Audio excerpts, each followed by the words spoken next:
বুঝি যে মার্কেটের রিটেস্টটা কি, খুবই সহজ। যখন কনফার্ম হইলাম যে মার্কেটের মধ্যে একটা রিয়েল ব্রেকআউট হইছে, একটা কথা মাথার গিলুর মধ্যে প্রবেশ করে রাখেন, যখন কোনো স্ট্রং, এগেন রিপিট করতেছি, বুঝা রাখেন, যখন স্ট্রং সাপোর্ট লেভেল অথবা স্ট্রং রেজিস্ট্যান্স লেভেল ব্রেকআউট করে মার্কেট, স্ট্রং সাপোর্ট লেভেল অথবা স্ট্রং রেজিস্ট্যান্স লেভেলকে মার্কেট ব্রেকআউট করে, তখন মার্কেটের মধ্যে অপোজিট কালারের ক্যান্ডেল একটা হইলেও দেয়।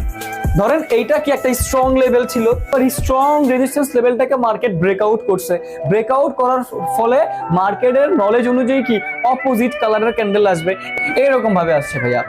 এই লেভেলটাকে মার্কেট ব্রেকআউট করছে, তাহলে এই পয়েন্টটাকে আমরা বললাম ব্রেকআউট, ব্রেকআউট অর্থাৎ বিও ব্রেকআউট বললাম। ব্রেকআউট করার পরে এই পর্যন্ত মার্কেটটা উঠেছিল, এখান থেকে মার্কেট আবার অপোজিট